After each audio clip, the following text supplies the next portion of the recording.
சுவிஸில் இனி ஏஐ தான் அகதி உரிமைகளை தீர்மானிக்க போகிறதா? சுவிஸ் அரசாங்கம் 2026ஆம் ஆண்டு இந்த வருடத்தில் இருந்து அசூல் சம்பந்தமாக என்னென்ன மாற்றங்களை செய்ய போகிறது?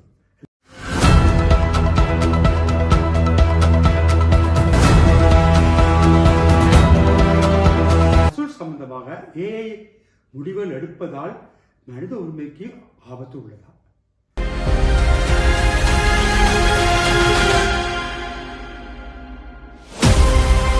எனவே நாங்கள் சொல்லியிருந்த போல சுவிட்சர்லாந்து இந்த வருடம் அசூல் சம்பந்தமான முடிவெல்லாம் ஏஐ தான் முடிவு எடுக்கும் என்று சொல்லப்படுறது. இது உண்மையா?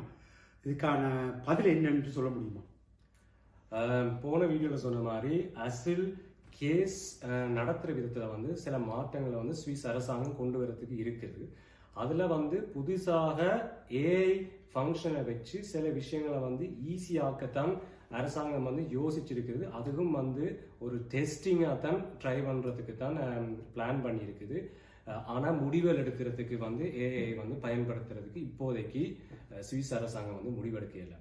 முக்கியமாக அந்த ஏஐ மூலம் என்ன செய்கிற பிளான் இருக்குன்னு சொன்னால் மொழிபெயர்ப்பு, அதே நேரத்தில் ஒரிஜினல் டாக்குமெண்ட்ஸா இல்லாட்டிக்கு ஃபேக் டாக்குமெண்ட்ஸ் எல்லாம் சொல்லி செக் பண்ணுறது, மற்றது டாக்குமெண்ட்ஸில் செக் பண்ணி அதை டிஜிட்டல் ஆக்குறது, இப்படியான இப்போ ப்ரோசஸிங் டைம் கூட ஒரு அங்கே வேலை செய்கிறவர் கூட டைம் எடுக்கிற விஷயங்களை ஏஐ மூலம் அந்த ப்ரோசஸிங் டைமை குறைச்சா அந்த கேஸ் பார்க்குறவங்களுக்கு கேஸில் ஃபுல் ஃபோக்கஸ் கொடுத்து காம்ப்ளெக்ஸான கேஸில் அதில் குயிக்கான பதில் கிடைக்கிறதுக்குரிய சந்தர்ப்பத்தை உருவாக்குறது தான் இந்த சுவிஸ் அரசாங்கம் இப்போ இப்படி ஒரு சிஸ்டத்தை கொண்டு வரலாம்னு சொல்லி பிளான் பண்ணியிருக்கு. மற்றது சுவிஸ் அரசாங்கம் இது சம்பந்தமான மாற்றத்தை கொண்டு வர போகுதுன்னு சொல்லியிருக்கேன் நாங்கள் இந்த போன வீடியோவில். ஆனால் இப்போ 2026 இப்போ என்ன முதல் மாற்றமாக கொண்டு வரதுக்கு அரசாங்கம் முடிவு எடுத்திருக்கின்ற இதுக்குரிய விளக்கத்தை சொல்ல முடியும்? இப்போ என்னென்னு சொன்னால் மத்திய அரசு, அதாவது புண்டஸ்ராட் ஓகே பண்ணிக்க, அதே மாதிரி தேசிய சபை நேஷனல் ராட்டும் இந்த முயற்சியை ஆதரித்திருக்கு. ஆனால் மாநில சபை அந்த ராட் இதை முன்மொழிவு செய்து ஏற்றுக்கொண்டால் இந்த 24 மாதத்துக்குள்ள இதை கொண்டு வருவதாக இவர்கள் முடிவு செய்வதற்காக சொல்லப்படுகிறது.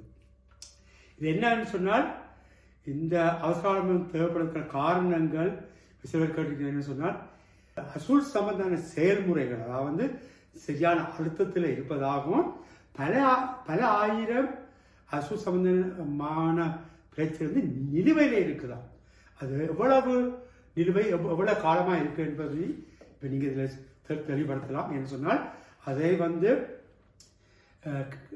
அவர் சொல்றாரு என்று சொன்னால் அது இப்போ முந்தி இப்போ கனகாலமாக அது சம்பந்தமான விடை கூடுதலாக நிலுவையில் இருக்கிறதா சொல்லப்படுறது. இது உண்மையா? சுவிஸ்ல கிட்டத்தட்ட இது அக்டோபர் 2025 எடுக்கப்பட்ட நம்பர் ஒன்றுதான். அந்த காலகட்டத்தில் இழுவையில் இருக்கும் கேஸின் தொகை 10,147 கேஸுகள் 2015 இருந்து 2025 இந்த கடந்த 10 வருஷத்துக்குள்ள பெண்டிங்கில் இருக்கிற கேஸின் அளவே 10,000க்கு மேற்பட்டு இருக்குது. இன்னும் புது வரவு அக்டோபரில் கிட்டத்தட்ட 22,000 கேஸ் புதுசாக இருக்குது. நார்மலாக 30,000க்கு மேலே ஒரு மாதம் புது கேஸுகள் இருக்கிறது. இப்போ கொஞ்சம் குறைஞ்சிருக்கு. ஆனால் இழுவரையில் இருக்கிற கேஸில் மட்டுமே கடைசி 10 வருஷம் இருக்கிற கேஸில் மட்டுமே 10,000க்கு மேலே. அதை குறைப்பதற்கும் இந்த டைமை குறைப்பதற்கும் தான் இந்த அரசாங்கம் யோசிச்சிருக்கு. மற்றது இந்த ஐடியாவை சுவிஸ் அரசாங்கம் எங்கே எடுத்துக்கொண்டாங்கன்னு நீங்க நினைக்கிறீங்க? இது என்ன சொல்லி சொன்னா கனடா போன்ற நாடுகளும் மற்றும் வேற ஐரோப்பா நாடுகளும் இந்த முறையை பின்பற்றி கொண்டு இருப்பதாக இங்கே சொல்லப்படுறது. அதனாலேயே அது கெதியான பதில்கள் தருவதாக இங்கே சொல்லப்படுறது.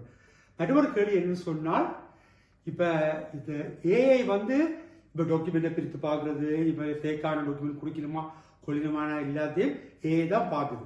இந்த கேள்வி என்னன்னு சொன்னால் ஏஐ தான் அசூல் சம்பந்தமான முடிவுகளையும் தரும்.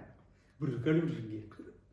இது ஒரு முக்கியமான விடயம், ஒரு முக்கியமான ஒரு கேள்வி. என்னன்னு சொன்னா இப்பயும் ஏஐ உதவி செய்து இந்த சிஸ்டத்தை இந்த ப்ரொசஸை கூடிய சீக்கிரத்தில் முடிக்கிறதுக்கும் அதை வந்து இந்த கேஸை வந்து கூடிய சீக்கிரமாக கொண்டு போகிறதுக்கு வந்து உதவியாகத்தான் ஏஐ வந்து ஏஐ வந்து யூஸ் பண்ணுறதுக்கு வந்து அரசாங்கம் பிளான் பண்ணிருந்தாரு. ஆனால் முடிவெடுக்கிறது இன்னும் அந்த கேஸ் பார்க்குறவங்க கையில் தான் இருக்குது.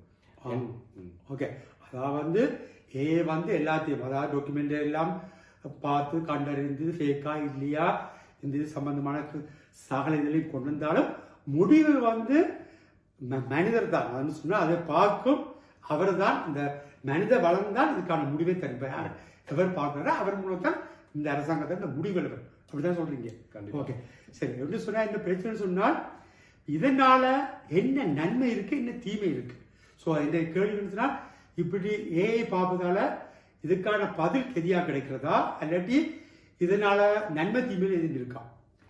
கண்டிப்பாக நன்மை என்ன இருக்குன்னு சொன்னா, இதால இந்த ஏஐ குயிக்கான ப்ராசஸிங் கொண்டு வரதால கேஸுகள் வந்து இழுவரையாக போகாமல் இருக்கிறதுக்குரிய சந்தர்ப்பம் இருக்கு. இப்போ அசில் ப்ராசஸ்ல இருக்கிற கனவேர் வந்து சில நேரங்களில் இந்த முடிவு வராத பட்சத்தில் வேலை எடுக்க முடியாமல் இருக்கலாம், சொந்தமாக வீடு எடுக்க முடியாமல் இருக்கலாம், அவை இந்த ஸ்ரீலங்காவில் இருக்கிற குடும்பத்தை வந்து கூப்பிட முடியாமல் இருக்கலாம், எட்ஸெட்ரா எட்ஸெட்ரா. அப்படி கனவிதமான விஷயங்களை வந்து மாட்டிக்கொண்டிருப்பினும் இந்த அவையின் அசில் கேஸ் முடியாத பட்சத்தில் இப்போ இது நேரத்தோடைய ஒரு முடிவுக்கு வந்துச்சுன்னு சொன்னால் அவையிலும் வந்து கூடிய சீக்கிரத்தில் இன்டிகிரேஷன் பண்ணலாம், ஒரு வேலைக்கு போகலாம், 15 வேலைக்கு போகலாம், எட்ஸெட்ரா. அப்போ அவைக்கு வந்து இதால் வந்து நன்மை கிடைக்கும். இது ஒரு பாசிட்டிவான விஷயத்தில் இந்த கேஸ் வந்து முடியும் பட்சத்தில்.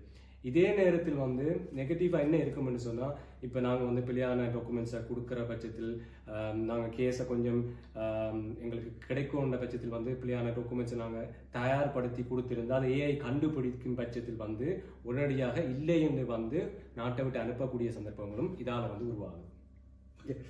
இதில் இன்னொரு விடயம் இருக்கு. என்ன சொன்னால் சுவிட்சர்லாண்டில் பச்சை கட்சியினர் குரல் பாட்டுன்னு சொல்றது, அவர்கள் வந்து இதை விரும்பினம் இல்லை.